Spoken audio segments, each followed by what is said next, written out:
Okay, KGX, Esport Review. So ito yung sinasabi natin kahapon. Kung mapapansin nyo yung video natin kay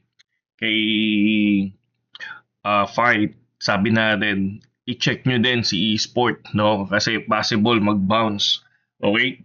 Gumawa tayo ng guhit kahapon kay Esport, na ganito yung guhit natin kahapon. Pero ang sabi natin dyan, i-check pa natin. Di ba?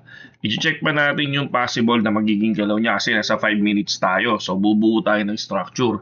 So far, nakabuo tayo ng structure kahapon hanggang dito. No?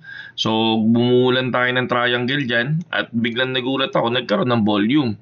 No? Nakuha yung sinasabi natin na exit. Di ba?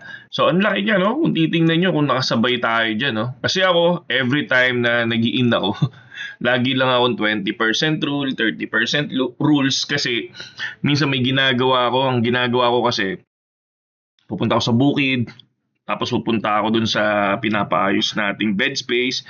So, ang dami kaya hindi na ako nakakapag-adjust ng TP. Kumbaga, basta kapag naka-entry na ako, basta naka 20%, 25% yung TP natin. Pag na-hit yun, hit na.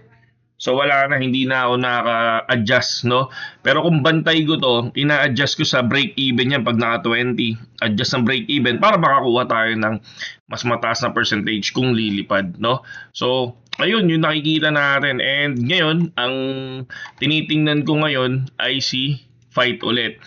Si Fight, kung mapapansin nyo, wala talagang galaw. Wala talagang galaw si Fight.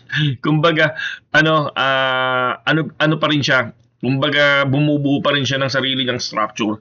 Pero yung parang ito, no, yung may volume talaga si Esport, ayan. 'Di ba? So, yun lang at saludo sa inyo lahat.